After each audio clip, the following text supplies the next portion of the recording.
Good morning, good morning, good morning. My name is Don Daniel, founder of P.I.L.L Method International, a better way to eliminate debt. And for 16 years, we've been teaching this message on how to leverage other people's money so that we can make more money and stop spending a lot of interest that we do not have to pay. Listen, folks, we promote interest cancellation so that we can leverage other people's money.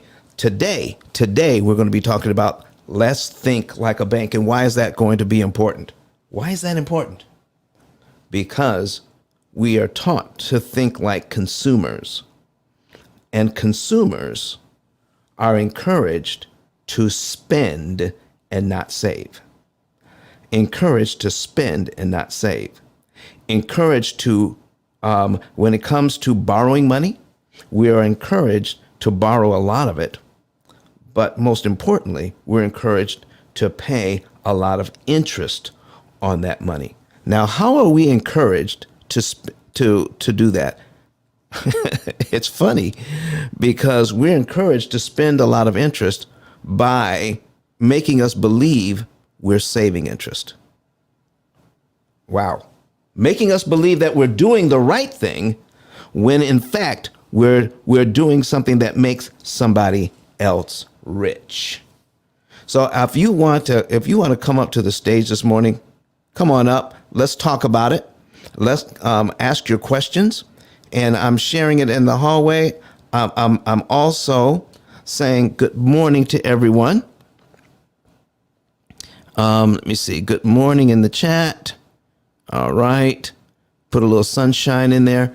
Good morning, everyone. Listen, come on up to the stage, ask your questions, make your comments, and let's find out why in the world are we not doing better when it comes to borrowing money. So first of all, let's start with this. In your city, in your town, which are the biggest buildings downtown? Which are the biggest buildings downtown? Anybody? Put it in the chat. If you don't want to come to the stage, which are the largest buildings downtown? Wherever you live. Come on, talk to me. Put it in the chat. Biggest buildings downtown, in your town. All right, Donna says the banks. Now, if the banks are the biggest buildings downtown, here's what I want you to believe. Here's what I want you to understand. We are taught to believe this, a lot of us, because I run into it all the time. Borrowing money is a mistake. If you should be paying cash for everything. Save up your money and buy things with cash. Cash is king. So if that's what you're being told, not to use credit, there's something wrong with credit. There's a guy in Nashville, Tennessee that says we shouldn't be using credit. He wants to drive your credit score to zero. He thinks your credit score should be zero. Don't use money like that at all. You know, if that's the case, now I have been taught that success leaves clues. What do you say, Donna? What do you say, Credit Goddess? Does success leave clues? Yes, it does. Right? And so if success leaves clues, then we should be following in the footsteps of someone else who's successful. If the largest buildings downtown are banks, let me tell you something about borrowing money, everybody. That's all banks do. They're the biggest borrowers in town, but they have the largest buildings downtown. What are they doing? What are they doing right? What are they doing that we could learn something from? They are borrowing money from all of us. They are investing that money or lending it out to get a huge profit. But they're using our resources, which means they have to enter into a contract with us to borrow our money.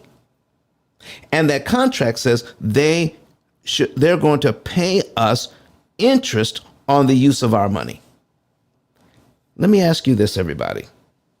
the amount of money that they make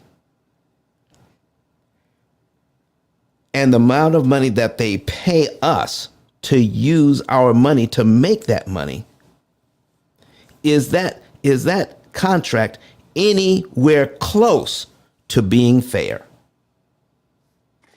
Absolutely not. What do you mean, Donna? What do you mean by that? No, because they give you pretty much penny on your dollar when they borrow your money. But then they when you do for example a mortgage or just a credit card, it's like 19%, 28%, 4 point whatever percent on a mortgage. And when they borrow, you put $10,000 in, after they have leveraged and have loaned out that money to about 100,000, you only get $100 on that if you get so much. So it's not fair at all.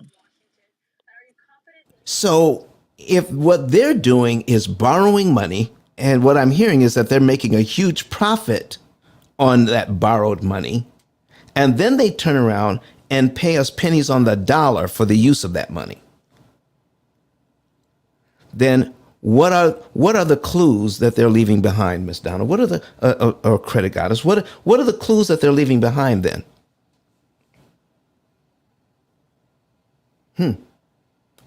Is what should we be doing? Should we keep the same mindset about money? Should we be keeping the same mindset that borrowing money is a bad thing? That there's something wrong with it? That if you're in a position where you have to borrow money, somehow you're substandard, you're not in the right place mentally, or financially, or your education on finances is off some way?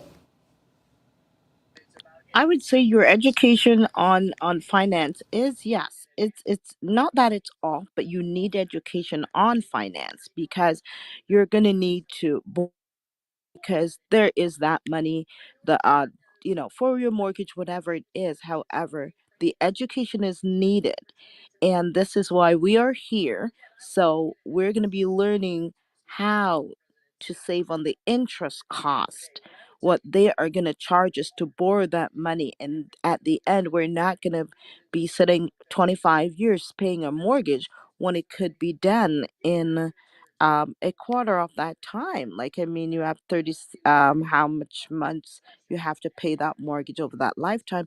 But then here we're getting the education now, it has to, how to save on the cost of borrowing that money over the lifetime of the mortgage. So you're saying the banks have found a way to save on the cost of borrowing money? No, not the bank. We are now learning how to save. Well, I know that part, but I'm just Oh, saying, what are the lessons that we should be learning from the bank? I mean, okay. this is what I'm talking about now. We need to learn how to think like a bank. So, what are the lessons that we should be learning from the bank here?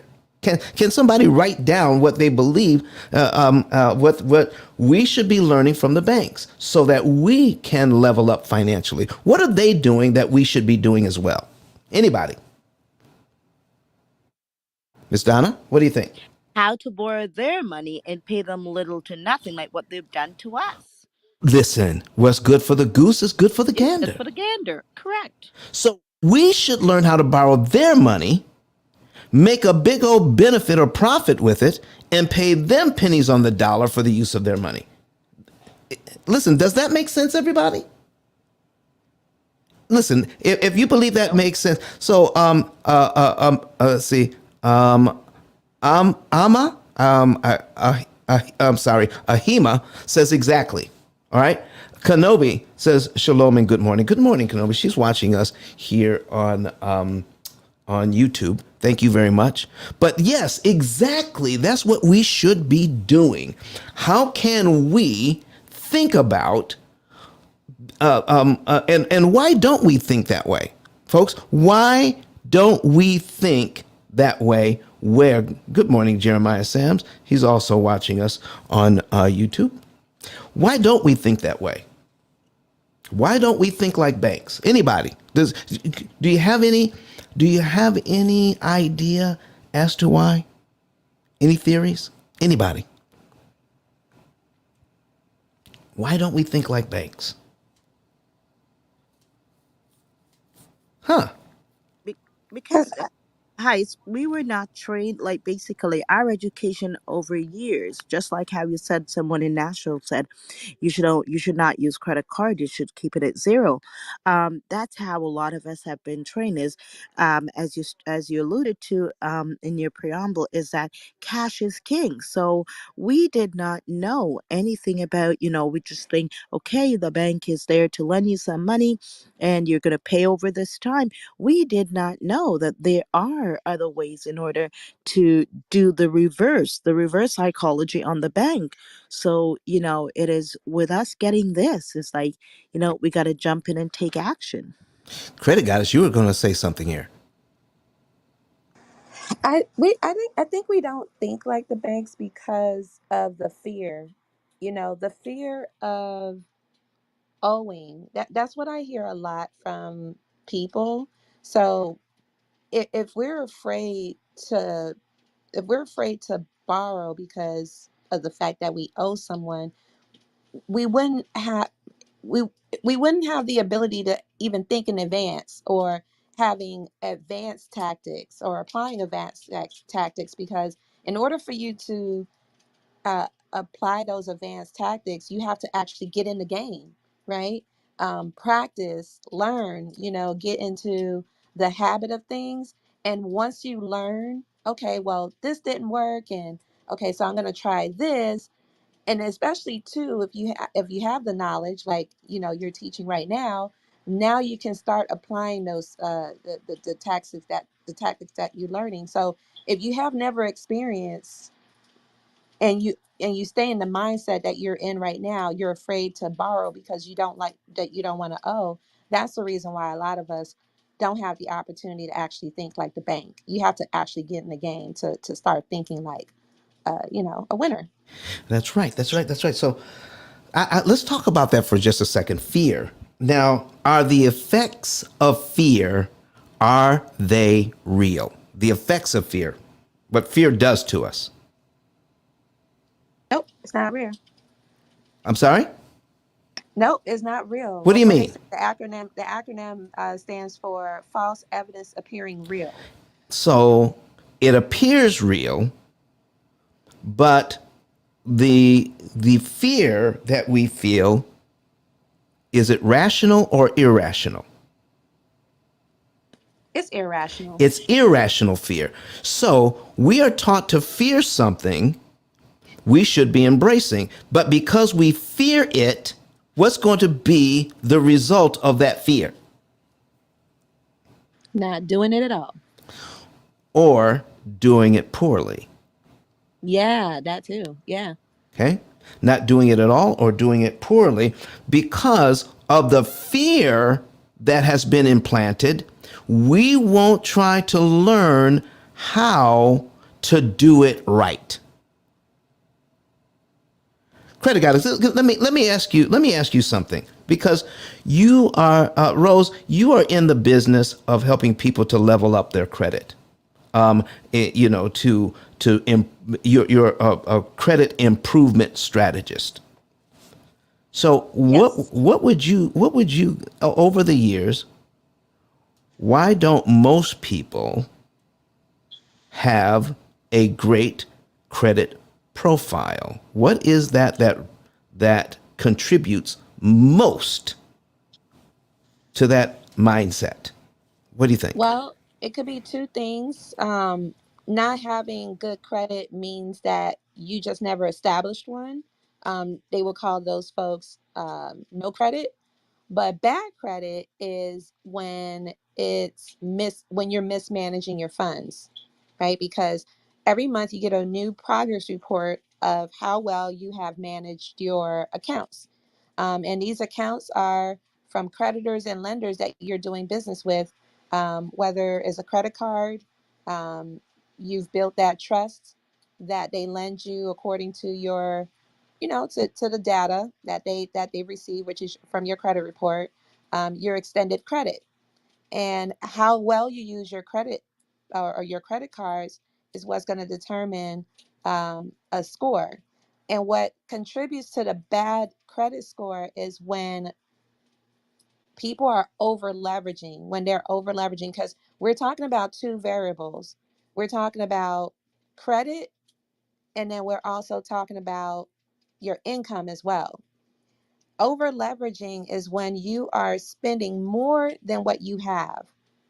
And when you're over leveraged and when it's time to pay the bill and you're short, is either you're going to make the minimum payment or you're not going to make a payment at all. And a late payment, or I would say your payment history, makes up the largest part of your credit, which is 192.5 points. One late payment, you can drop a good 110 points from one late payment. And it takes 6 to 9 months to rebound from that late payment.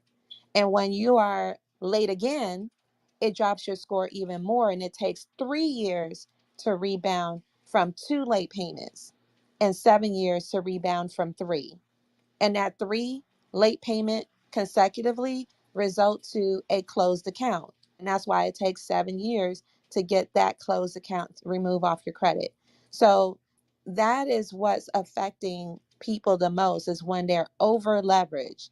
And I think when the folks that were over leveraged and their bad experience based on their mismanagement and they shared that with others, is how the news spread about, oh, don't borrow because you don't want to owe nobody, or you don't want to pay double for what you're borrowing, which is interest rate. Oh, I don't want to pay extra just, for this one item. I might as well just pay cash. But, people that are spreading that type of information to others have no idea how it works. I would rather you go and research how it works. It's just like trying to operate a vehicle. So you got the keys to the car, you didn't read the manual, and you didn't get any training. You drove the car and you ran into a pole. So you're going to just tell everybody don't drive? Don't drive the car because you're going to crash. That just doesn't make any sense. Get some training, learn the manual, read the manual, so that way you can operate the machinery better. So it's the same concept when it comes to credit. So that's one of the two things. People are not building credibility, or they're mismanaging their funds. Listen, folks, what did you just hear? What did you just hear? That because of someone else's bad experience, they are spreading fear that what they've experienced, no one should experience, so don't touch it at all. All right. Well, I guess the analogy that you said, well, because every now and then cars crash, that means no one should ever learn how to drive correctly. That no one That's should, pretty much what it sounds like. nobody should Yeah. drive a car. Listen, something was in the news earlier this week. Something was in the news about a plane that was, I believe, going to Hawaii, experienced some turbulence. And a lot of people got hurt because the plane fell. It didn't fall, but it lost altitude very quickly, so quickly that people hit the roof of the plane, hit the top of the plane. Okay. And they got, head and neck injuries. And it was all sorts of things that had gone on. Now, how many times have you heard that even when there's no turbulence and you're sitting in your seat, what should you have on? Anybody? If you're sitting in your seat, what should you have Your on? seatbelt. Your Your seatbelt. seatbelt. Even if there's nothing happening, you should be in your seatbelt. Why is that, Yeah. Credit Goddess? Why should we be in our seatbelt even when nothing is going on? To be prepared if anything was to happen. Okay. Now, here's my next question. When the plane suddenly lost altitude, if everybody was buckled in their seat, would anybody have been hurt? Nope. How about that? How about that? See, folks, this is what we're talking about. We want to do things the right way and not let fear of doing it the wrong, somebody who did it the wrong way, let's not let fear rule your lives when it comes to borrowing. I got 3 shares in this room, and I think I did 2 of them. Let's go ahead and share this room and get people in here so that they can learn how to think like a bank and not let fear rule them when it comes to borrowing. How can we level up our lives? How can we do this through leveraging someone else's money? All right. Preparation, Kanabi says preparation is a real thing. She's watching us from YouTube, folks. She says also analysis paralysis happens from fear. And then she has a word play here on fear. Forget everything and rise. Forget everything and rise. That is what I tell my clients. That's what she tells her clients. Forget everything and rise. So, folks, I like that. I think right now we should be forgetting everything we've ever been taught about finances. Study the banks, see what they're doing, get a new idea of financial education, because I'm telling you, if borrowing money was wrong, banks would not be successful today. We wouldn't have a banking system if borrowing money was wrong. You have to learn how to do it the right way. Just because cars crash, that does not mean you should not learn how to drive and do it correctly. Just because other people get in financial trouble, let's not listen to them when they give us advice about debt. Let's learn how to do it correctly. All right, I still have 3 shares in here. Can I get a few more shares? Folks, we're going to be giving you out some game today. I'm going to be showing you some things online about how you should think like a bank and want to know. Go ahead and share it. If you're online, share. If you're in Clubhouse, share the room. Okay, I'm up to 5 shares now. Go ahead and share it. Let's get some people in here so that we can learn how all of this is done. I'm getting ready to, I'm going to put some things on the screen, and let me share the screen here, and we are going, let me see, I need to put this over here on this screen, I believe, and then share this. All right, so folks, here we go. How to pay off mortgages and all other debt in 7 years. That's the title of the room. But today we want to learn how to think like a bank. All right. And I've got some notes here I want to go over right now. And let me see here. Let's get this screen up and my notes that I've got for this morning's show. All right. So first of all, we have a certain mindset towards finances. Okay, we have a certain mindset towards finances, and I want to bring up. Let me get this. Let me take this back down, because first of all, I want to talk about our mindset that we have towards finances, and right now it's wrong. Our mindset is not correct. So we are going to get rid of this, close it out, and put up our, let me see here, new window, and we're going to put in cognitive dissonance.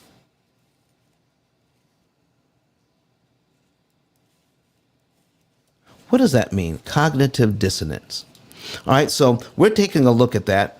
Cognitive dissonance is the state of having inconsistent thoughts, beliefs, or attitudes, especially as relating to behavioral decisions and attitude change. All right, so right now, I'm talking to people several times a week. And what they're doing is they've been taught to think about their finances in a certain way. And it's my job to help them to think about their finances in a different way. Okay? Donna, Rose, has anybody ever come to you for advice on how to improve their financial situation? They had a mindset, and then when you were trying to teach them, they kept arguing for their current mindset. Yes, I have. The- Yes. listen, why are they coming to you for advice, but they're arguing for their current mindset? It's I you know, okay, so I'm animated. It's Okay. like it's like you're trying to wake someone up. You know when someone is so comfortable in their sleep and you're trying to wake them up and they just wake up fighting? That's what it feels like when you're dealing with people that have this certain way of thinking and you're trying to wake them up. They get uncomfortable. They don't want to do it, so they fight with you to see if you can come up with a different angle instead of like exploring different options or asking if there's any other options, if they're just uncomfortable doing it the way that you're instructing or coaching them to do. So it's a fight to have to deal with their current state and seeing and having them see it your way so that way they can gain success. um, it's just that they don't want to wake up. Ice, they don't want to wake You up. know, I had just this past weekend, I had somebody who heard about the pill method. I've been in Huntsville, Alabama since 2008. And there are people out here who have heard about the pill method since 2008. And because of that, people who have talked to me about it and wondered about it, they had a certain mindset about debt and they kept their current mindset. A psychologist taught me about cognitive dissonance, meaning that when a person has a certain idea about anything, and especially here when we're talking about finances, they have a certain idea about finances. And Don, you're talking about doing something completely different, taking 30-year mortgages and paying them off in 7. Already, that's going against everything that they've ever been taught. Using your current budget and not having to make more money. Oh man, already they're feeling cognitive dissonance, even though you show them the math. So here's what happens, folks. Even when you show them evidence of what you're saying is true, and it goes against everything they've been taught, then a thing happens in their head called cognitive dissonance. And it's emotionally painful because now I have to switch from this old idea that I had that I thought was true, and now I'm seeing evidence that what I thought was true is actually not true. That means I now have to change my old attitude, and all of my actions that I based on that old attitude, they have to change too, to do this, to adopt this new attitude. And now I have to adopt new, a new way of living, a new way of doing things based on the new attitude. Now, here's the thing. I like the new attitude. Adopting new behaviors on the new attitude, I don't know where it's going to take me. Listen, it makes sense that it's going to help me, but do I know that it's going to help me? Do I have evidence that it has already helped me? No, because I was too embedded, too invested in the old mindset and the old behaviors. And because of that, now I have to change to get a even better result, but I don't know it's going to be a better result. That causes emotional pain for some people. And do you know how most people resolve that pain, Donna? How most people resolve that pain, Credit Goddess? How do most people resolve that pain? What do you think? They don't make changes. They continue to stay in their comfort zone. And do they feel better because they've made that decision? Should I say they Yeah. feel better? They will feel better, but Yes. yeah, yes, they do feel better because yeah, Yeah. they ask you your opinion, you give them an honest one, you show it to them, but because of how they've been stuck in their way and basically what they've learned before, they don't make anything. They don't make any changes. Yeah. They don't make the changes. And because they've said, listen, I've got this conflict going on. And the conflict is my old way of thinking versus the new way of thinking. And listen, I have been given evidence that this new way of thinking is going to be it. All right. But I'm afraid to change. Credit Goddess, you were going to say something. Oh, no, no. No, they feel better. It's like, again, it's a fight. And if they win, you know what, people, they just get that whoo, oh man, I thought I was gonna have to change. No, yeah, you have to make a change if you want to see different results. And when they say if you keep doing the same thing over and over again, uh that's insanity. Thinking that you're gonna get something different. But yeah, they Exactly. they feel comfortable, so yeah, they feel better to not make the change. Listen, I had somebody tell me that now that they were introduced to what I was doing a few years ago. And do you know that I have hundreds and even thousands of people who have changed their idea, all right? And now they're out of debt. But those people who suffered from cognitive dissonance, who did not change, who stayed with their same idea, all right? They stayed with their same idea, and now they're coming back. Now they're coming back to me and saying, I have regrets. I should have listened back then, because you know what? For whatever reason, they were saying that I was fearful. I talked to some other people. They gave me their financial advice. And listen, folks, when you do that, you're getting financial advice from people who are as broke as two left shoes. Why should you be listening to them?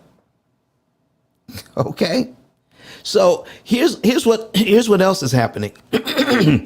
That to engage this new process and to learn from somebody else, you're also going to have to invest in this new process. Not only do I have to change, okay, and I'm not sure that the change is going to, the evidence suggests that the change is going to be beneficial.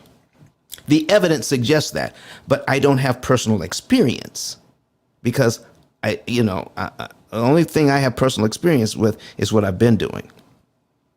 So now I see that there's evidence that this new way of thinking, this new way of doing things is going to be very beneficial to me, but now I've got to invest my money into it. That heightens the fear. That heightens the cognitive dissonance. Now I have to invest. And because they have to invest, they're saying, oh man, I've got to relieve this pain. I've got to relieve this fear. And there's two ways to relieve the fear. Invest and check out the new way of doing things, or decide not to do the new thing and stick with the old thing. Both will eliminate the fear. But too many of us fail to do the new thing, even though there's evidence that we would benefit from it, just because it's the familiar. It's the devil we know is better than the angel we don't know. And so, folks, what we're here for is not to cast judgment today, What we're trying to do is help people to understand what's going on with the mindset that we have, because the mindset that we have is a masterful implementation of a marketing campaign that is super successful from the banks. That's what we're suffering from.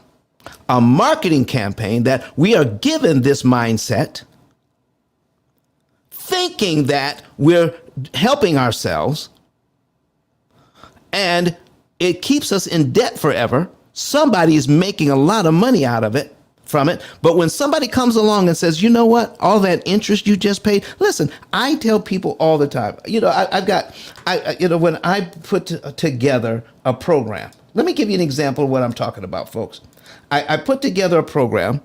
We're going to go ahead and put this on the screen. I want to show you this. All right, let me get this out of the way. And we're going to put this on. We're going to put this on the screen over here, where it says, well, we got cognitive dissonance. I'm going to bring up Brett Whistle on the same screen. All right. And I want you to see this. I want you to see this. All right. And let me get this out of here. And I need you to see what's going on here. We're going to put in 350,000. Okay. And let's put it in at, we're going to keep it at 6%. Okay. Now, here's where I meet people. All right. They have a payment that they're comfortable with. And now, if you want to see this, folks, if you want to see what we're doing here, go to YouTube right now on a secondary device. And if you have YouTube, then search for P.I.L.L method. All right. And I want to share with you how cognitive dissonance gets in the way, even when the evidence is right before you. And this is a classic example. When I show you this, you will be convinced that cognitive dissonance is a real thing in our lives, and we should try our best to push past it. But first of all, I want to introduce the folks that we have on the stage after we take a quick break so that we can reset. You're in the P.I.L.L Method Club, and if you're not a member of the club, click that greenhouse at the top. We're talking about today paying off your mortgage in 7 years and learning to think like a bank, because we have been taught to be fearful to stay right where we are financially with our current information on how finances work, so that we can continue to pay money to the bank. Here's one person who decided not to. I want to play the video for you because his name is Dr. Eric Thomas, and he found out that his family was fearful of with the mindset that they had around money. No matter how much money you make, you can be fearful because of the mindset that you had. Let's hear what Dr. Eric Thomas has to say about the P.I.L.L method, and then we'll jump right back in. Listen to me, y'all. But one of his mentees took us through one of their programs, and I paid off my mortgage. But guess what happened? My marriage went to a whole nother level. And you know why? Because my wife is a security freak. And even when I blew up, my wife would be like, oh, you blew up, but how long is you gonna keep making this kind of money? I was like, I don't know, forever. She's like, you sure? Because I'm gonna keep my license as a nurse just in case you don't. So when I paid the house off, my boy was like, you ain't gotta do that, you can do this. But when I paid the house off using that program, it took the stress level all the way down from my wife because we no longer had a mortgage. Does that make sense? That thing that was coming every month, that was getting on her nerves, we didn't have that no more. And so she was at rest.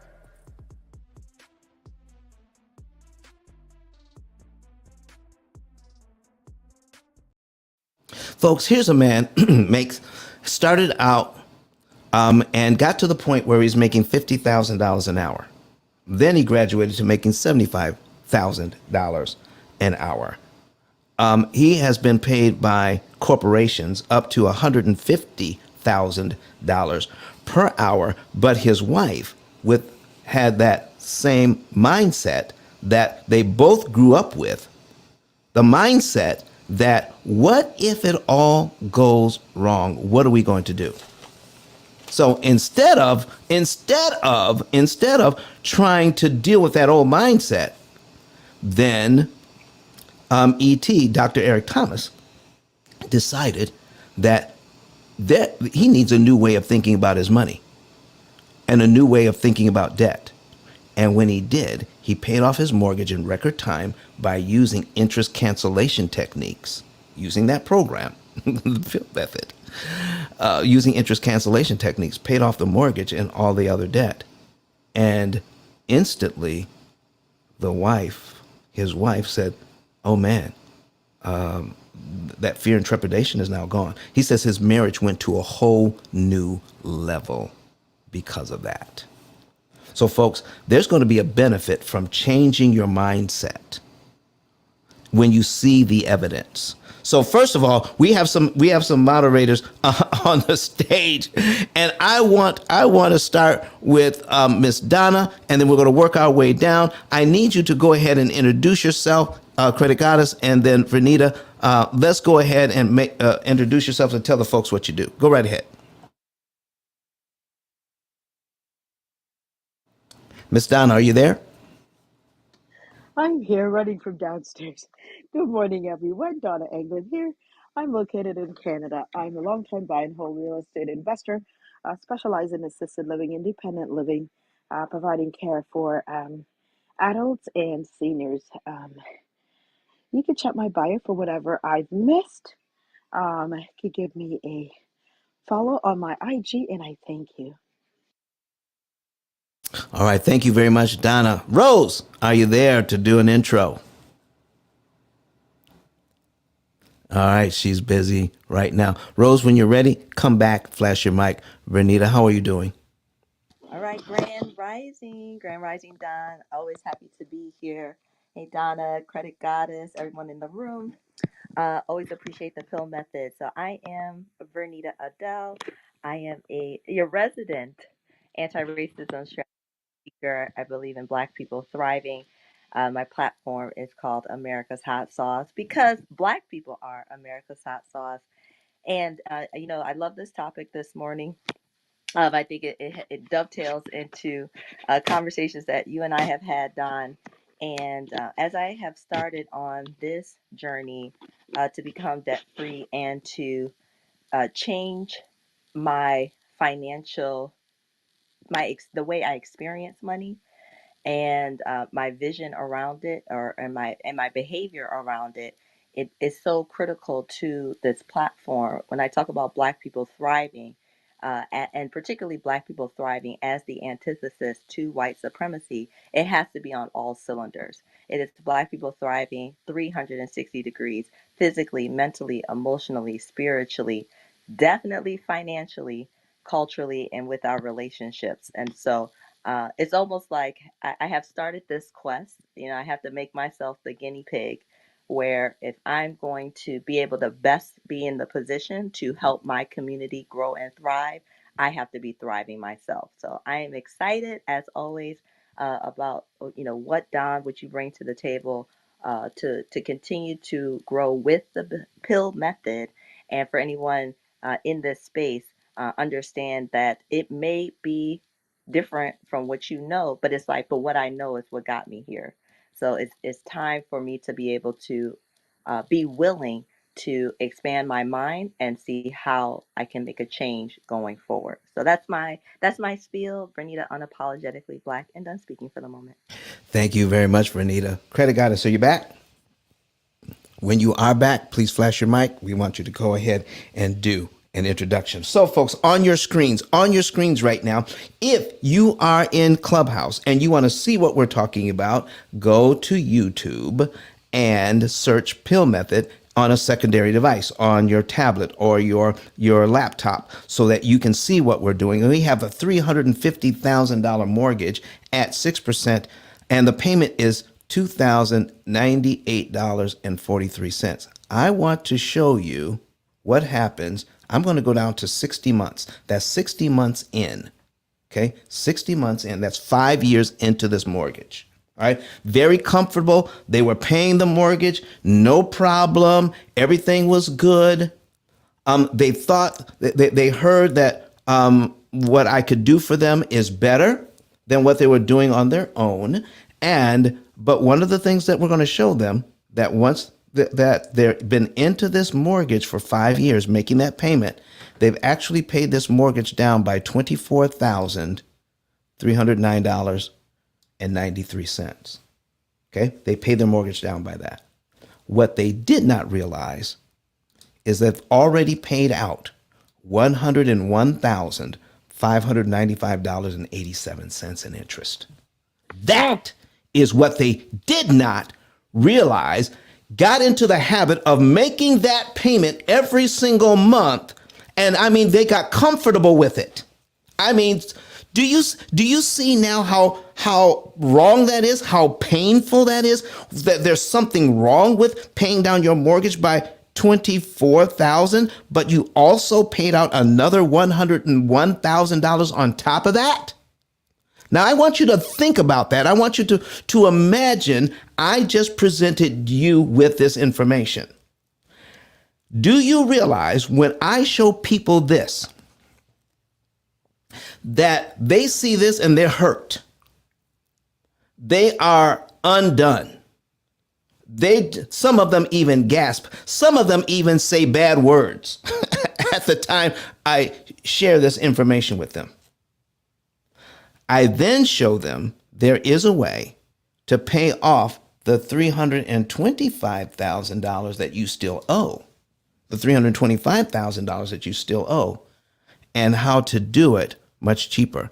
What if I could show you how to pay off the $325,000 that you owe, and you were supposed to pay the bank $405,000? You've already paid them $100,000. That means there's $300,000 left. I'm going to show you now how to pay off the rest of what you owe, and it'll only cost you $90,000, less than the interest you've already paid so comfortably. And I'm going to show you how you could do it with your current budget, pay only $90,000 to pay off $325,000 that you owe. Let me recap this. They already paid $24,000 down, and it cost them $100,000 in interest to do it. And they were comfortable until I showed them what happened. Then I went through what I go through here on a daily basis and prove that I can show them how, with their current budget, how to pay off the $325,000 that they still owe and only spend about $90,000 in interest. They've already spent $101,000 to pay down 24. I'm going to show them how to pay $90,000 to pay off $325,000. Do you realize that the cognitive dissonance here is so thick that they have to do something new to get to that place? Plus, they have to invest their hard-earned cash into this new system so that they can pay $90,000 to get out of debt in 5 to 7 years. Okay, so they can pay $90,000 in interest instead of the $300,000 they have left to pay, and they're going to get out of debt totally in 5 to 7 years on this new program, doing things differently. Now, this is a perfect setup for cognitive dissonance. I'm used to, even though I hate it, but I'm still in my house. Renita, I'm still in my house. Credit Goddess, I'm still in my house. Donna, I'm still in my house, even though it cost me $101,000 in interest and I paid down my loan by $24,000. I'm still in my house. It's not working well, but it's working. Now you want me to do something completely different, a whole new way of thinking, and now you also want me to invest in it. But here's my benefit. I get out of debt in 7 years because I still have 25 years left on this 30-year mortgage. but now I can be out of debt in 7 and save $210,000 in interest I don't have to pay. But I got to do something new, plus I got to invest. The cognitive dissonance is so thick you can cut it with a knife. Do you know what some people do? What do you think some people do? They continue doing what they've always done so that the cognitive dissonance goes away. Folks, is that where you want to be? Is that how you want to be, to think about this thing? So what we're talking about, folks, is learning how to think like a bank. There's got to be people out there that are doing well financially by borrowing somebody's money, all right? And then we learn how to leverage it correctly, and we can do well. Are there any questions or comments about what we've gone through so far? Okay, so we've seen what can happen if we just get stuck into what the bank has taught us, so that we can be fearful about doing something different. Why does the bank want us to be fearful about doing something different here, folks? Anybody who's got a comment on why the banks want us to be fearful on what we're doing? Don, if they keep you fearful, I mean, they'll continue making more money because they're going to always make money on your ignorance. People make money on our ignorance? For sure. Oh my goodness. So listen, wait a minute. I've got books on my shelf on how to be successful. I've read Think and Grow Rich. I've read books by, Kiyosaki. I've read books by, other successful people in life. I've got these books on my shelf. I've read them and I've listened to them. All right. And they're telling me how to be successful in business. But I've never read a book on how to think like a bank. I've been told something else about borrowing. I've been told something else. I've never read a book on how to think like a bank and then how to properly use OPM, other people's money, how to properly use it and benefit from it. Oh my goodness. Let's get into this thing. Let's give you some evidence of properly using someone else's money. Now I'm going to put up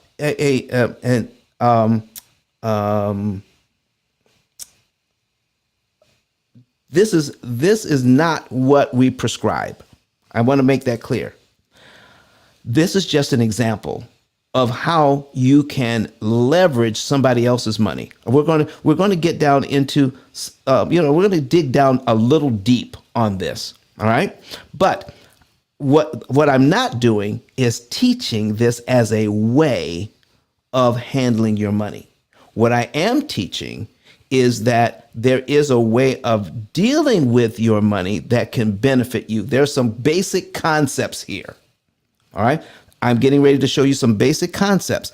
I'm not getting ready to show you the P.I.L.L method, and that's what we teach. But I'm trying to use some concepts that we are familiar with so that you can understand how banking actually works and benefits the bank. I'm going to teach you by using these concepts how to think like a bank. So let's put this up on the screen. All right. And there we go. And all right, we're putting that up on the screen. And now let me get to the portion of this where we can start. I'm going to give you an example of how to think like a bank, pay off your debt in 7 years. And I'm going to give you a great example of what a bank does to leverage someone else's money. Okay. All right. So I'm looking for it. We're getting closer to it. And let's see here. Okay, here it is. I'm going to give you an example of leverage. If you want to see this example of leverage, if you want to see this, please go to YouTube on a separate device and log into YouTube and search P.I.L.L method. Okay? So we're going to take a look at, let me see here. How do I have this set up? And wait a second here.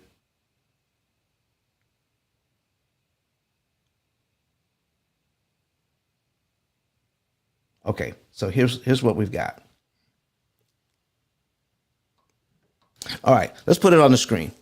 All right, folks, here's what I'm at. Here's what I'm looking at. Right now, I've got an amortization schedule on the screen, and it is it's a $200,000 mortgage at 6%. And what we're looking at is what if I were to prepay this mortgage by $19.53. If I were to prepay that, do you realize I knock off about 45 payments I never have to make the bank? And look at all the interest that I save here, over $40,000 in interest. So I'm going to prepay that.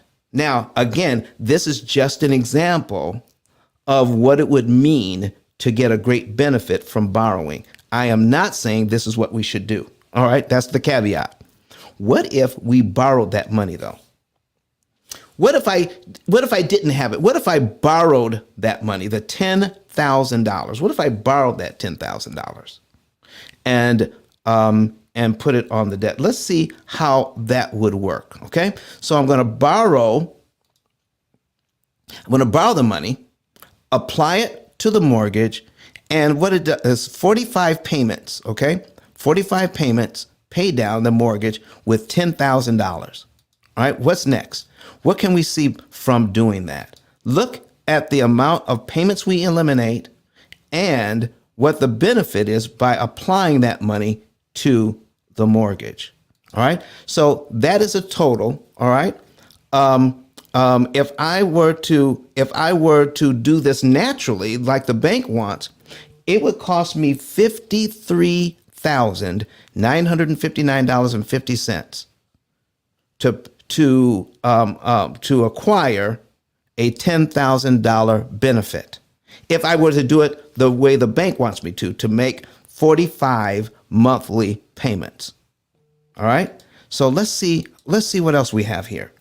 Now, what if it were possible to pay this thing down by $10,000, all right, and in principal for less than $5,000 interest? Would you want to know how?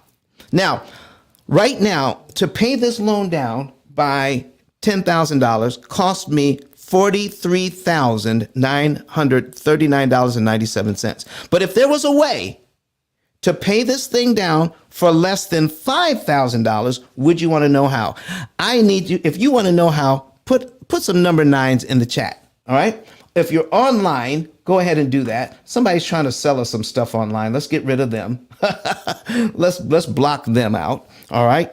And if you want to know how to do this, how would you like to have an example of banking that benefits us because we're able to pay $5,000 interest instead of $43,000 interest? All right, Steve Mack's got a number 9 in there. Does anybody else want to know? Anybody else want to know how you can pay this loan down with your current budget for less than $5,000 interest instead of the $43,000 interest we just showed? All right, so here we go, folks. Here's just an example. This is not what we teach. Now, since every situation is different, we will use $2,000 as an example. Here's what I mean. The program works. Our program works if you have $1 left over or $21,000 left over after you pay your bills.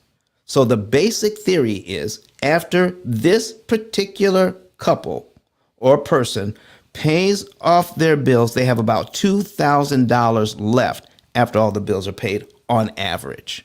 Okay? So the basic theory of leverage is how small amounts of money can cancel huge amounts of interest. Keep that in mind. Keep that in mind. Now, what we're doing is giving evidence of thinking like a bank can actually help us better than thinking like a consumer. Okay? Thinking like a consumer keeps us in debt forever. Thinking like a bank helps us to benefit with a greater efficiency and efficacy. All right, here we go. Here's the example. After all the bills are paid, there is an average of $2,000 left over. Keep that in mind. And if you want to, if you have a question or a comment, raise your hand. Come up to the stage. Oh, I got 7 shares. This is going to be this is a huge example. I only have 7 shares. I got to have at least 10. Can I get at least 10 shares to get some more people in here so that they can see what's going on? All right. Now, here's what we're doing with our $2,000. All right. Here's what we're doing with our $2,000. James Frazier said, yes, let us know. He's watching us on YouTube. James, go ahead and share that to family and friends. Go ahead and share that YouTube channel to everybody so we can get more people here, even on watching us on YouTube. So we're putting away $2,000 a month in savings to build an emergency fund. Okay, this is an average $2,000. Sometimes it's a little less, sometimes it's a little more, but the average is around $2,000. Let's just say we did that, and after doing that for a while, we could have $20,000 in our emergency fund, wouldn't we? If we could do that, we could have this cash set aside, a $20,000 emergency fund. That wouldn't be so hard to do if we had an average of $2,000 a month left over, right? Okay, now what could we do then? Now let's apply $10,000. Let's take $10,000 out of our emergency fund. Take $10,000 out of our emergency fund. That leaves us $10,000 in the emergency fund, right? We still have $10,000 in the emergency fund. We're going to take $10,000 out of the emergency fund and apply it to mortgage principal. What? So if we did that, here's what we would do in just 1 month. We would make our regular mortgage payment, take $10,000 of the money we saved from the bank, apply it to the mortgage, and we are paid all the way down to line 45 in just 1 month. What happens as a result of this? Okay. When we pay our first mortgage payment and we put that payment, or we put the $10,000 on the mortgage, we're down to line 45. And next month, our payment is on line 46 of our mortgage, of our amortization schedule, not line 2. Taking $10,000 out of the bank, applying it here, okay? And we are now at line 45. Our next mortgage payment is at line 46, not line 2. I need you to pay attention to the number circled in red. That is how much interest we just saved by doing this. We just saved $42,988.83 in interest to do this. And our next payment is here, line 46. How powerful is that, folks? Is that pretty powerful? All right. Here's what else. I need you to take a look at this. Total interest saved, $41,988.33. Keep that in mind. We've saved $41,000, almost $42,000 in interest by taking $10,000 out of the bank and applying it here. Oh my goodness. Now, after $10,000 is applied to principal, how long should it take to return it to savings? Okay. Now, remember, we have $2,000. We got $2,000 a month that's left over. I just borrowed $10,000 from my emergency fund to apply to the mortgage, and I got a huge benefit for it. Now, how long should it take to pay myself back the $10,000 that I borrowed? Anybody? How long should it take to pay it back? All right. I see what you're doing, Michelle. Michelle, listen, you do what you got to do. All right. She wants to go ahead and see. So she's going to go to YouTube on her current device. That's okay. That's okay. All right. Or you can watch it later. All right. So here's so for those of you that know, it'll take 5 months to put that money back. I borrowed 10,000. I applied it to the mortgage. Now I want to pay myself back. It's going to take 5 months to pay myself back. And then I'll have that $10,000 back in my savings account. Now, when you use cash, okay? When you use cash, there's always a cost to doing anything financial. There's always a cost. What is the cost of saving $41,000 in interest I don't have to pay? There's always going to be a cost. She says, no, I want to stay here and watch it later. Okay, that's okay. That's quite all right. All right. But you'll be able to watch it later. All right. So here's what we're doing. Let's try to figure the cost on that. Let me give you an idea of whether you borrow it from yourself or you borrow it from the bank. Okay. Borrow it from yourself or borrow it from the bank. How much interest is the bank paying you on your savings account? All right. It's about 0.1%, but we're going to be generous with this example. Here's how generous we're going to be. We're going to pay 1% on $10,000. 1% on $10,000. Do you realize that 1% on $10,000, that's $100 for the year? Let's just say we lose the whole $100. Meaning, if I take $10,000 out of the bank, I lose the ability to earn $100 for that $10,000. I just lost that. So we're going to take that $100 and divide it by 12, which is $8.33 for 1 month. Every month, I don't have the $10,000 in my bank. I'm losing $8.33. That's if I'm making 1% on my money. Okay? That's if I'm making 1% on my money. We're not even making that, but let's just say we are. $8.33. That's how much I'm losing. Whenever you use money, whenever you do something, there's always a cost. And in this case, it's $8.33 a month. 5 months times $8.33 is $41.65 in lost interest cost. Lost interest cost. Okay? That's how much it costs. So now, what are we doing? Let's take a look at this. The interest saved is $41,988.83. That's the interest saved. Now we're learning the difference. We're learning what happens when we borrow money. Okay, when we borrow money, and the total interest cost is less than $41.65 because that's the money I would have made if I had left the money in the bank.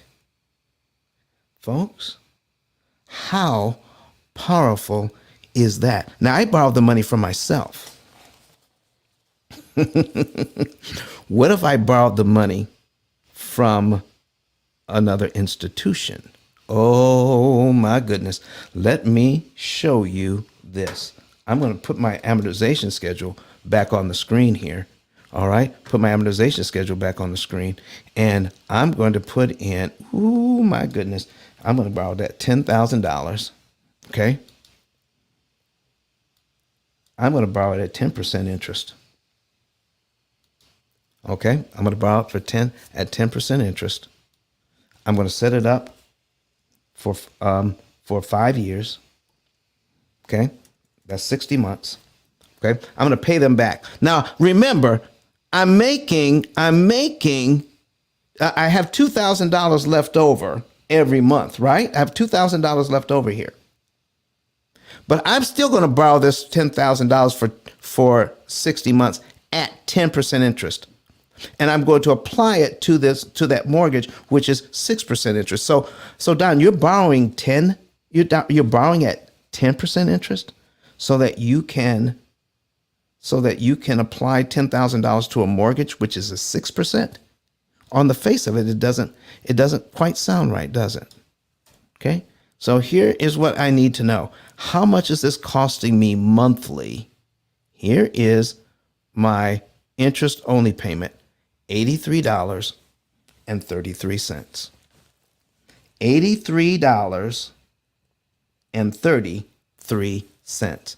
That's how much it costs me each month. Now remember, when I put that $10,000 on my mortgage, how much interest am I saving? Do you remember? $42,988.83.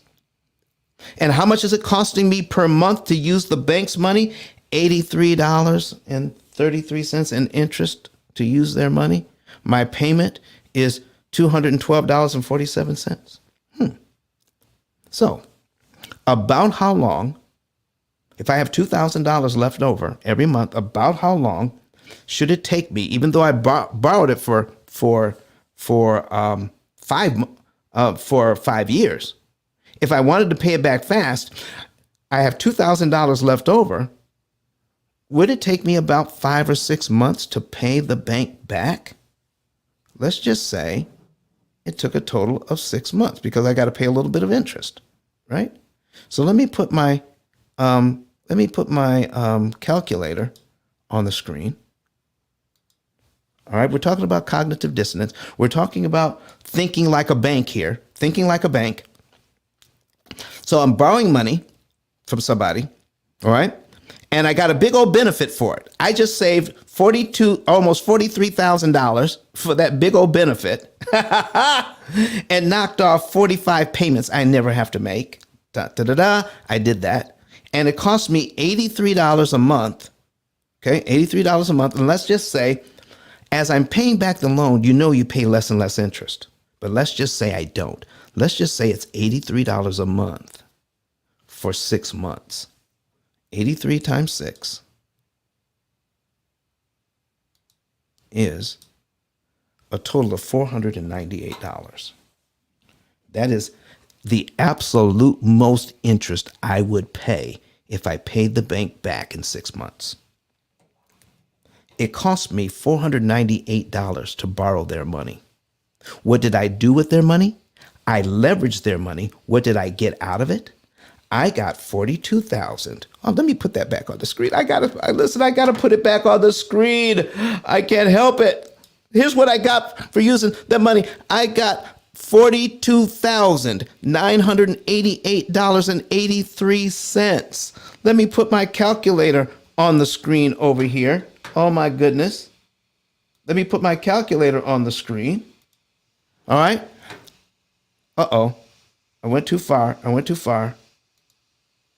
All right, boom. Let's bring this back. All right. Cost me $498 total in interest. To borrow money from the bank, I paid them back. But what did I get from borrowing their money? $42,988.83. Folks, does this make sense to you? I'm gonna talk to the moderators that are still on the stage with me. Does this make sense how the bank is making money by leveraging our money? Does it make sense for us to start thinking like a bank? Is there anybody who has a comment on this right now? Anybody want to come to the stage and say something about this or ask a question? Listen, folks. We just showed an example of why it is important to start thinking like a bank does and stop thinking like consumers and being fearful of doing something new and exciting and beneficial for our businesses or for our families to leverage OPM the right way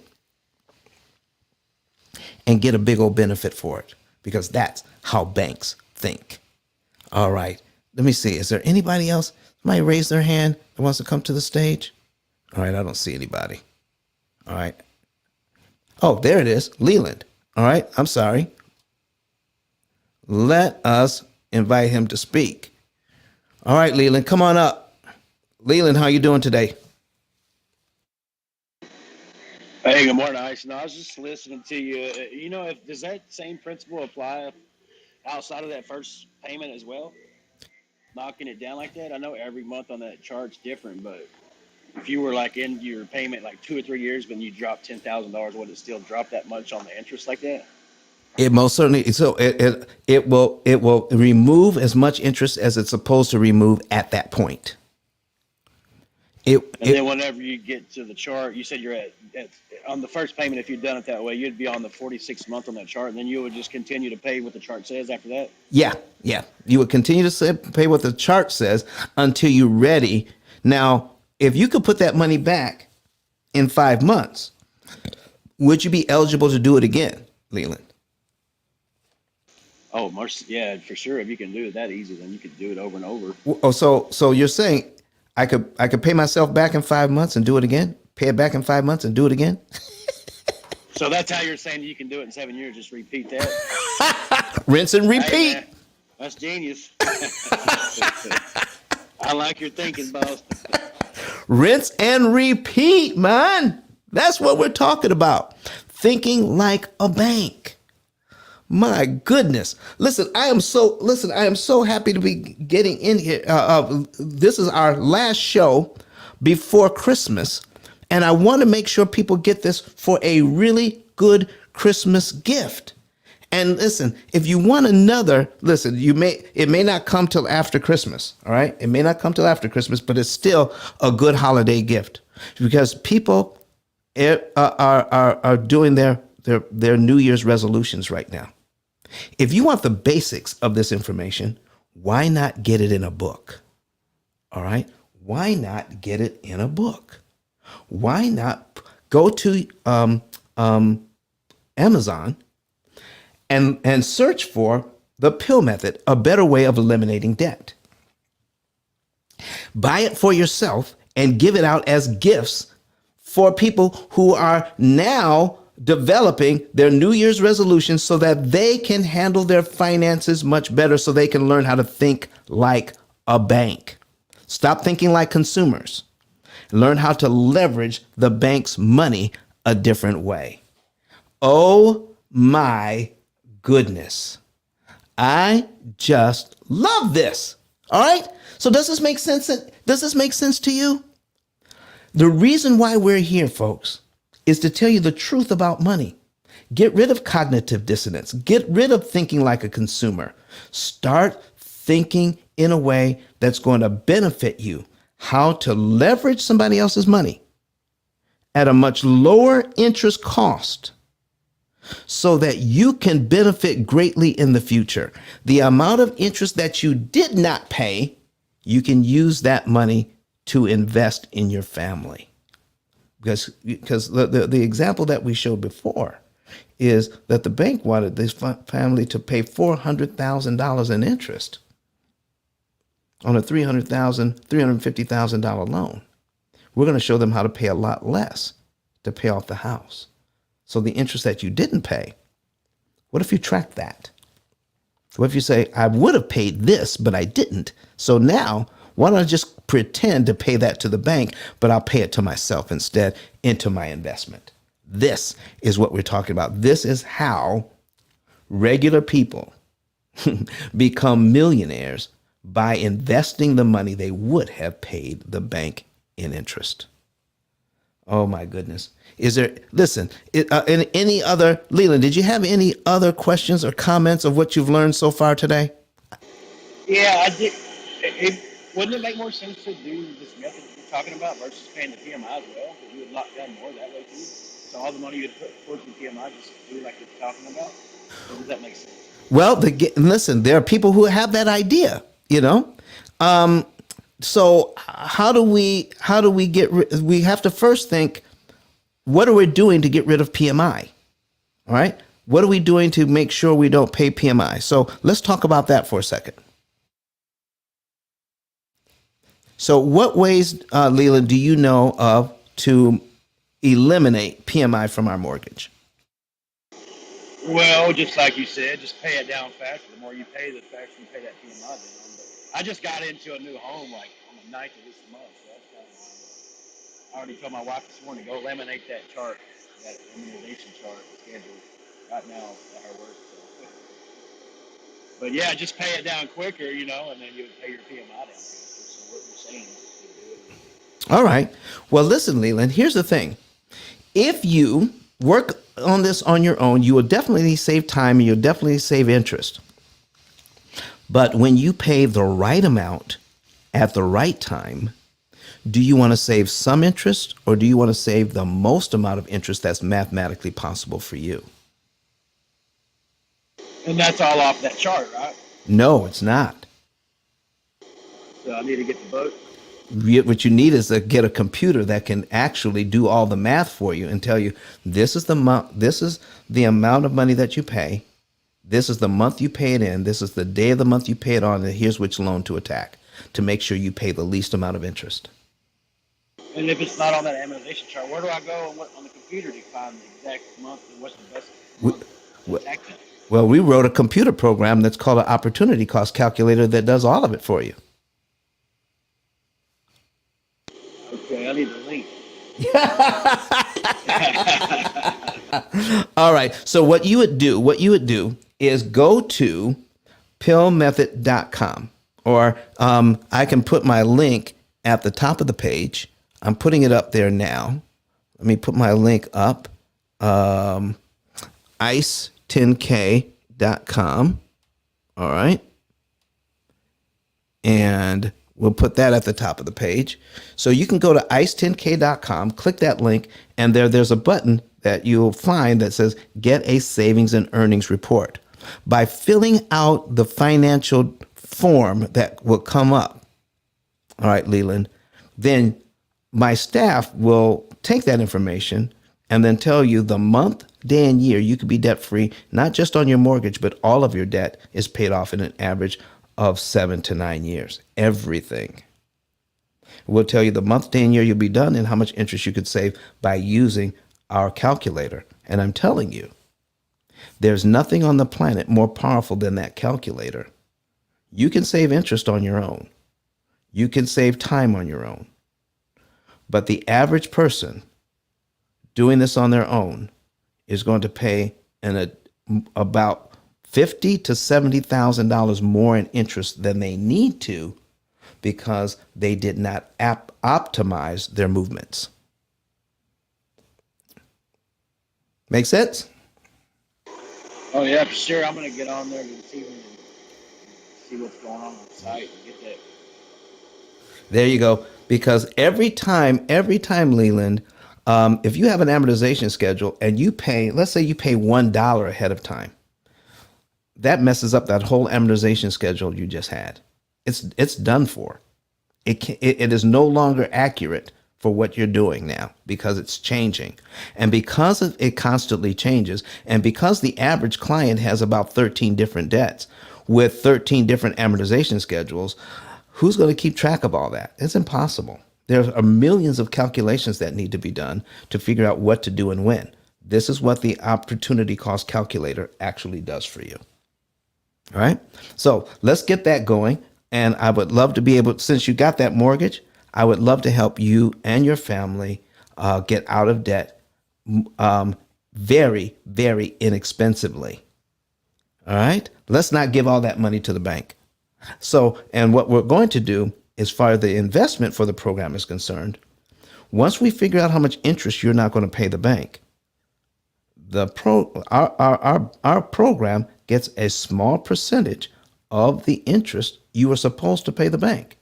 So let's see how we can get your bank to pay my fee. And you have a lifetime program. How do you like those apples? Hey man, that sounds good to me. I'm gonna get out there and check it out.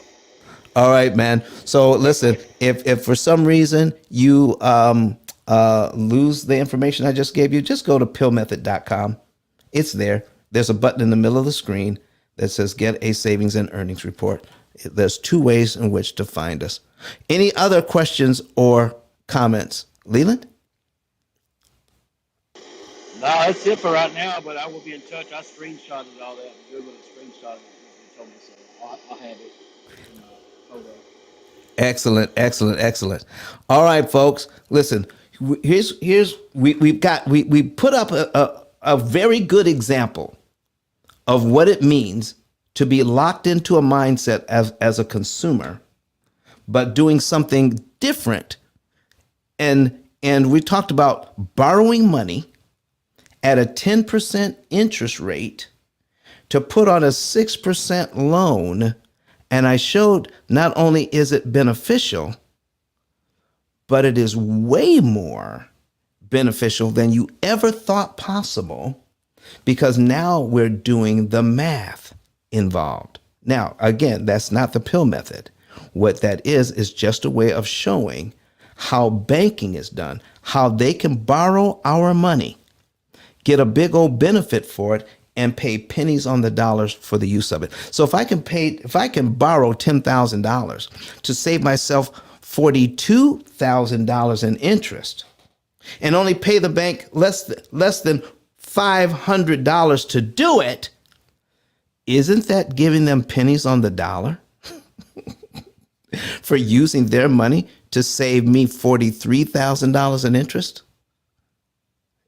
If you love that example, put a number 9 in the chat. If you love using the bank's money, turning the tables, giving them pennies on the dollar for the use of their money so that you can save tens of thousands of dollars even in just one move, put a number 9 in the chat if you just love hearing that this morning. Oh my gosh. There is nothing else like understanding what is really going on, is there? How you can think like a bank and benefit by leveraging someone else's money. You know what's good for the goose is good for the gander, right? So let me pull up my notes here. Let me see what else I can talk about this morning. Oh, there is a science. There's a science called behavioral economics. If you're interested in economics, then you want to read some books on behavioral economics. Behavioral economics. So let me see if I can put something on the screen for you here so that you can kind of see what's going on. Behavioral economics. Okay. Behavioral.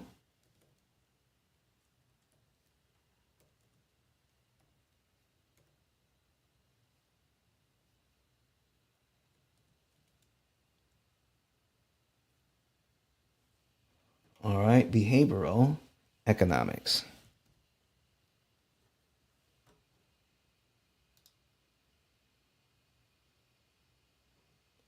All right, so let me put this on the screen. Move this over here. All right, there we go. And an introduction to behavioral economics. All right, the reason why it's psychology and economics combined. All right. So if I go back and then I put in behavioral economics books, here are some books. Now, here's some of them. I've actually read some of these books. This one, Misbehaving, I've read that book. Okay. Thinking Fast and Slow by Daniel Kahneman. Daniel Kahneman is a Nobel Prize winning economist. I've read his books. Nudge is by Richard Thaler. That is, he is another economist that is a Nobel Prize winner. And they deal in behavioral economics. And what they're saying, folks, is that human beings make, if left on their own, most of the time make irrational decisions about money. If left on their own, human beings make irrational decisions about their money. And do you realize the banking and those that they hire to do their marketing understand behavioral economics, understand what we would do if left on our own, and the very products that they offer to us take advantage of the fact that We are not naturally good economists. We will do things that are not rational when it comes to money. And people are using that information to make money. You want to get some insight into what we're doing? All right? Behavioral economics. I've also read this book, Predictably Irrational. Our irrational thinking about money can be predicted to the point where we're always going to lose money and the bank is always going to make money. They can predict how irrational we're going to be and then come up with ways of selling us their products in a way that we think we're saving money, but in fact, it costs us money. Oh my goodness. Behavioral economics, folks. You are, if you have any interest at all into what these books I recommend. Predictably Irrational, which I've read, Nudge, which I've read, Thinking Fast and Slow, and Misbehaving by Richard Thaler. All right? So these books are awesome if you have an interest. All right. So let's see what else we're talking. Leverage is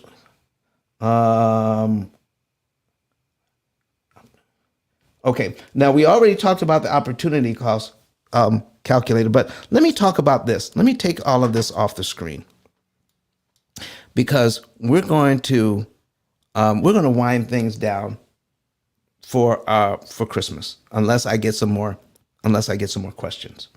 But right now I want to talk about the new financial literacy. I want to talk about the new financial literacy. And I want to zoom in on me so that we can do this. Donna, thank you so much, Donna. All right. Folks, the new financial literacy has to do with how we can optimize the use of our money, the money that we're making, so that we can have more money for investing, have more money to enjoy, have more money to save, have more money available to buy the house that we need and the education that we want, have more money available to do the things that we need. And how do we do that? By minimizing the costs all the way around. Minimize your costs. Do you know that's why people clip coupons? They clip coupons to minimize their costs so they can buy more stuff. They minimize the cost. People who are in business minimize their costs. People who run restaurants. So if they're running a restaurant, they're going to minimize their costs. Do you realize that restaurants do not take advantage of all of the discounts that are available to them? Does anybody know why restaurants do not take advantage of all the discounts that are available to them when they're buying their food? Does anybody know? Taxes? Nope, that's not it. It's close, but it's not it. Here's the thing. What if they could, because of the discount, they could get a great discount and knock a ton off of a pound of vegetables. Okay, they pay for their vegetables by the pound. What if they could get that thing so low they can get a truckload of vegetables, Leland? Why is that not a good idea? Does anybody know? Why is it not a good idea? She says it would spoil. As Michelle says, it would spoil. You're right. So this is why we can't take advantage of all of the discounts without understanding what the benefit would be. So listen, I can get a whole truckload of vegetables at this price and then lose money because of waste, because it would spoil. Folks, we have to understand money that is in a way that's going to benefit us and stop thinking like consumers and start thinking like a bank. What banks do is that they optimize the use of all of their money so that they can pay the least amount of money to borrow your money. Do you know banks have gotten so wise that even though they pay us pennies on the dollar for the use of our money, do you know that they found a way to get that money back from us, the money that they pay us? Do you realize they found a way to get that back? And they've learned how to borrow our money for less than free? Does anybody know how banks borrow our money for less than free? So, Don, what could be less than free? How do banks borrow our money for less than free? Anybody know? Membership fees. Oh, there you go, my man. That's what we're talking about.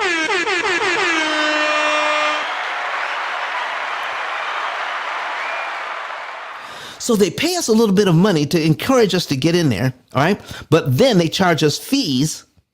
So not only do they get the money back that they paid us, it costs us money to keep our money in the bank so that they can make money with our money. We have to pay them. Lord have mercy. So that they can use our money to make money with. Man, oh man. Listen, if that doesn't want to make you turn the tables around so that you can get it so that banks can pay you to use their money. Does anybody know how we can get the banks to pay us so that we can use their money? Who's got an idea about that? Anybody? Come on now, this is good stuff. Who's got an idea of how to get the banks to pay us to use so we can use their money? Does anybody? Come on. I know you know. That method you talked about. That's one way. That's one way. Steve Mack says equity. That's another way. We can get equity faster and cheaper. That we can get banks to pay us through the equity we receive. Is there another way? Okay. Using the P.I.L.L method. That's what Leland said. That's another way. Does anybody know of another way that is so common, it's right in front of us, that we can get banks to pay us for using their money? What about credit cards that have benefits that pay us in either cash or miles so that we can get great benefit for using someone else's money? Does anybody use credit cards so that they get their benefits for free? Cash back for free? Miles for free? Does anybody know how to use credit cards that way? Have you ever done that? All right, let me take a look here. Reward points. Donna England says, yes, she has. Listen, folks, there are so many different ways so that we can use the bank's money so that they will pay us to use their money so that we can get a big old benefit. Now, I'm going to show you something. I'm going to show you something in the last few minutes here. I'm going to show you something in the last few minutes that you may not have noticed before, that this is something we can do. All right? I'm going to show you something in the last few minutes. So let me put this on the screen. And I've got some examples here. I got this as an example. We're going to put this on as an example, and this on. And what else do we have? Okay, we got this. All right, so we're going to open these up. All right, here's my crowning example, folks. We have spent a lot of time here. All right, we have we have about 18 minutes left in our show today. And we've talked about leveraging the bank's money to save us money. We've talked about leveraging the bank's money to make money.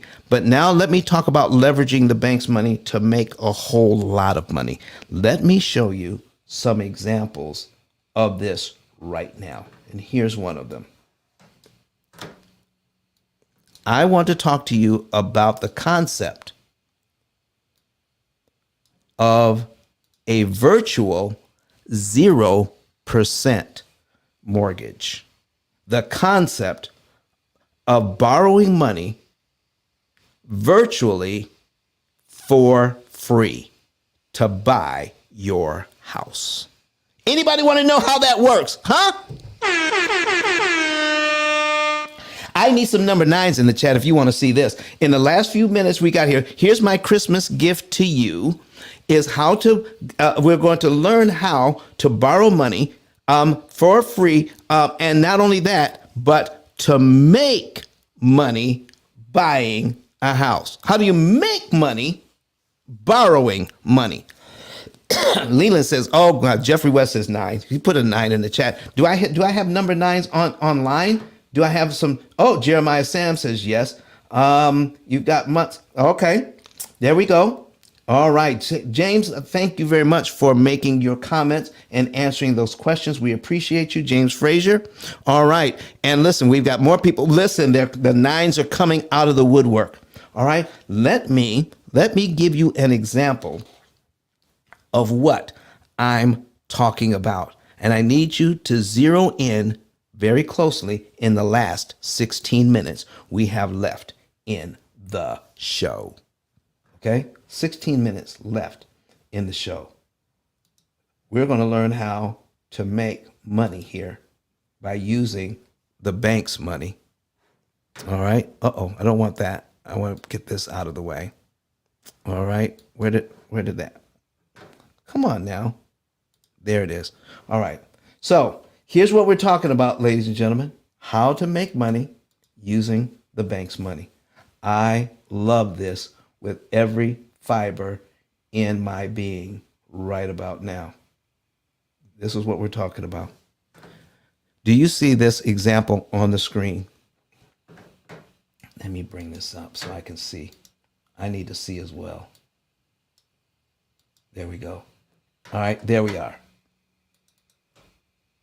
All right, so on this example, this person has a brand new mortgage of $204,000, $204,000 for 30 years. In the first 5 years, this is what they were going to do if they were not working with us. They would pay their mortgage down by $18,675.20. Do you see how much interest it would cost them to pay down their mortgage by $18,000? It would cost $37,325. That's how much it would cost them. To pay off the entire debt, doing it the bank's way at 4%, it would cost them $143,000. That would mean that they would be paying back 71.87% of what they borrowed. Using the P.I.L.L method and leveraging their discretionary income, the monies that they could put in the bank after all the bills are paid. We're going to show them exactly what to pay, when to pay it, how much to pay, which debt to attack, so that they could save the maximum amount of interest using our opportunity cost calculator. They're only going to pay out $41,408. Let me show you what's going on here. They could pay $143,000 the way the bank says. $143,000. And then watch this.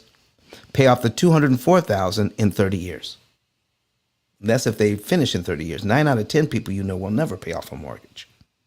Okay? But watch this. Or by using the P.I.L.L method, they can pay everything off and only pay out $41,000 to manage their debt, pay off everything in 7.5 years. Now, what would happen if they took the money that they had planned to spend for the next 23 years? The interest money. put it into an investment, making only 1% return on their money, and make $815,000 with it, using the money they were paying to the bank, and now they're not. Use that money.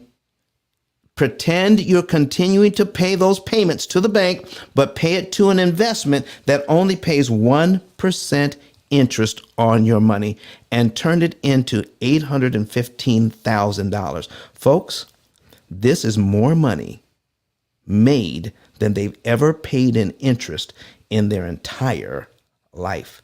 The average family pays somewhere between $300,000 and $450,000 in interest on their lifetime.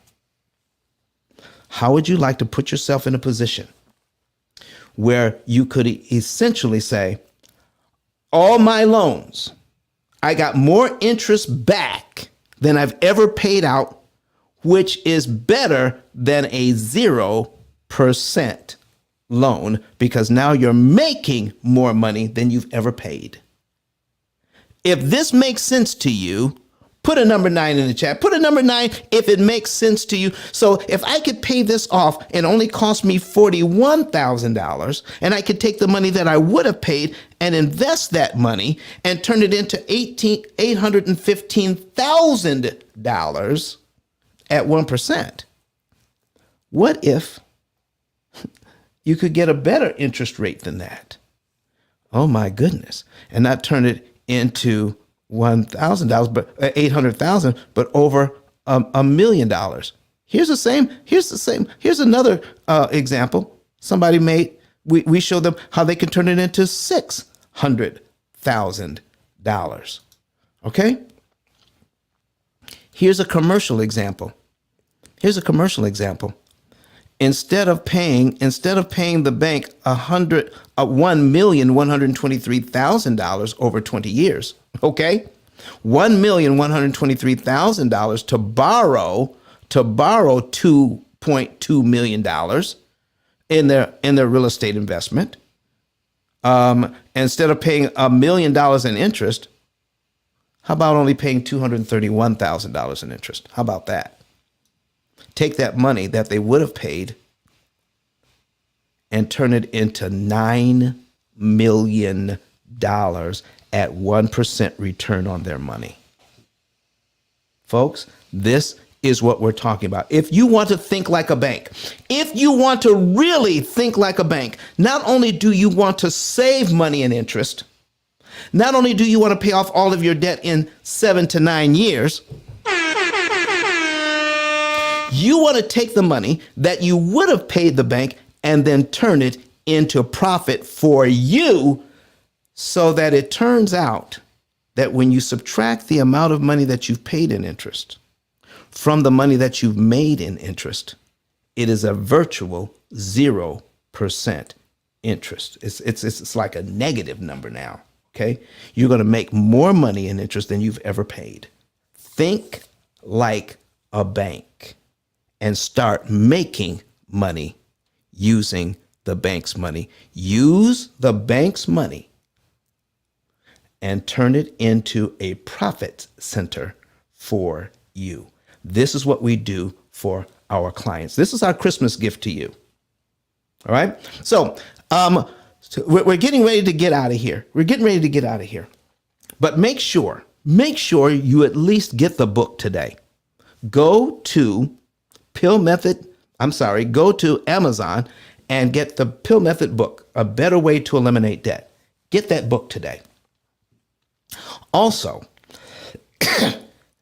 to get a savings and earnings report, just like I have here. Watch this. This is our savings and earnings report. If you have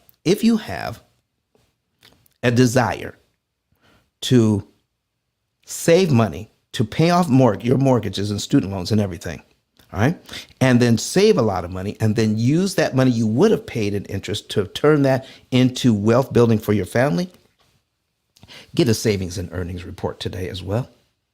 Go ahead and get it. And once you do that, folks, you're going to start realizing that we can do this for ourselves. The bank has been doing it. Why can't we do it? Why can't we turn it around? So, folks, as you're thinking about this, as you're thinking about it, don't let anything get in the way. Don't let cognitive dissonance get in the way. Don't let fear get in the way. And some of you are even inspired to want to help us get the message out.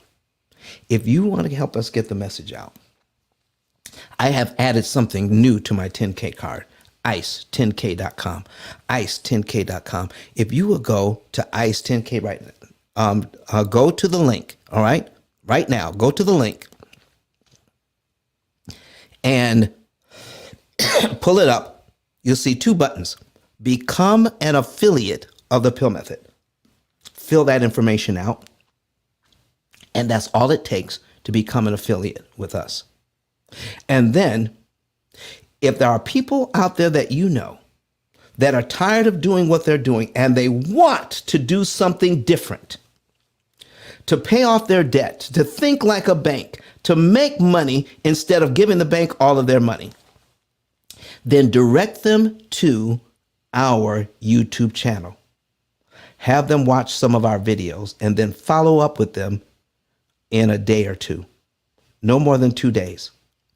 In a day or two, follow up with them and ask them, do they resonate with this information? Does it make sense? Do they want to know more? If they say yes, then fill out that other button to the right of that. Refer your family and friends to the interest cancellation expert. Refer your family and friends to the interest cancellation expert. Put your name in as the referral. Send their information to us. We'll take it from there. Okay? And then we will pay you for every client that comes on board. We will pay you $300 for every new client. Folks, you send us 5 people a month. They become clients. That's $1,500. Oh, but don't stop there. We can also talk to you about, once you become an affiliate, just let us know that you want to talk to us about how to make that $300 into $1,000 per client. We can show you how to do that as well. Okay? 5 clients there, that's $5,000 a month. Oh my goodness. How do we do that? It's right there on my 10K card, ice10k.com, ICE, the number 10, the letter K.com. This is for the new year, but you can start now. You can start now. We're going to be doing this all next year, bringing on new affiliates just to share. And we do it this way because people cannot go to our website and purchase. Everyone must do a savings and earnings report. So when you send them that referral, it gets locked into your file. When that person becomes a client of ours, you get paid. And when and then one of the things that you'll click on to become an affiliate is how you want to get paid. Because you just click the button that says Cash App, Zelle, Venmo, PayPal. Figure out how you want to get paid for sharing this valuable information. Folks, I want to thank everyone for being here. I want to wish everyone a Merry, Merry Christmas. Do we have anybody on stage who is a moderator who wants to do an outro? Anybody available for an outro this morning? There you go. All right. So folks, here's what we're going to do. We're going to say goodbye to everybody online first. Okay. And then we're going to come back and do our outros. So folks, right now, you want to, if you're online, get with Credit Goddess. We put her information up there. Vernita, we put Donna's information up there so that you can see who you want to do. If they have a business or a service that you have in need of, contact them. All right. Hit me up on the back channel or send me a message if you want us to send you over their information. But folks, we want to hear from Dr. Eric Thomas one more time before we leave. All right. Before we leave, Merry Christmas to you. Become an affiliate. All right. Get your savings and earnings report. Buy the book. There's so much value in this room. It's not even funny. All right. Merry Christmas to you all. All right. We're going to say goodbye to everybody online. Here's Dr. Eric Thomas. Bye bye. Listen to me, y'all. But one of his mentees took us through one of their programs, and I paid off my mortgage. But guess what happened? My marriage went to a whole nother level. And you know why? Because my wife is a security freak. And even when I blew up, my wife would be like, oh, you blew up, but how long is you gonna keep making this kind of money? I was like, I don't know, forever. She's like, you sure? Because I'm gonna keep my license as a nurse just in case you don't. So when I paid the house off, my boy was like, you ain't gotta do that, you can do this. But when I paid the house off using that program, it took the stress level all the way down for my wife because we no longer had a mortgage. Does that make sense? That thing that was coming every month, that was getting on her nerves, we didn't have that no more. And so she was at rest.